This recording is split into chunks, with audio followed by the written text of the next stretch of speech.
বিশেষ এটা ইনফৰ্মেশ্যন দিবৰ কাৰণে এই ভিডিঅ'টো বনোৱা হৈছে। আৰু আজি ইভিনিং টাইমত এমপ্লয়মেণ্ট এক্সচেঞ্জৰ মেছেজ আহিছিলে, আৰু যিসকলে 2 জানুৱাৰীৰ আগত যিসকলে এমপ্লয়মেণ্ট এক্সচেঞ্জৰ ৰেজিষ্ট্ৰেশ্যন কৰিছে তেওঁলোকৰ ৰি-ৰেজিষ্ট্ৰেশ্যন কৰিব লাগিব 15 আগষ্টৰ আগতে। 15 আগষ্টৰ পাছত যদি কৰে সেইটো ইনভেলিড হ'ব।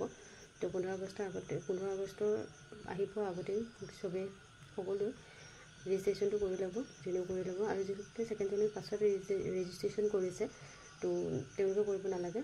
যিসকলে 2 জানুৱাৰীৰ আগতে কৰা হৈছিলে ৰেজিষ্ট্ৰেশ্যন তো তেওঁলোকে নতুনকৈ ৰি-ৰেজিষ্ট্ৰেশ্যন কৰিব লাগিব আৰু সেইটো কৰি ল'ব। সেইটো ইম্পৰ্টেণ্ট হয়, কাৰণ এক্সাম আহি আছে। তো এক্সাম বেছি দিন নাই, হ'বই।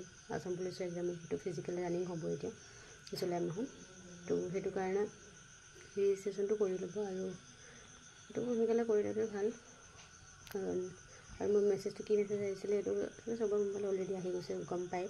আৰু মই তথাপিতো মই স্ক্ৰীণত দি দিম যে মেছেজটো কেনেকুৱা আহিছিলে, তো কি আহিছিলে সেই মেছেজটো মই স্ক্ৰীণত দি দিম, তো দেখা পাব।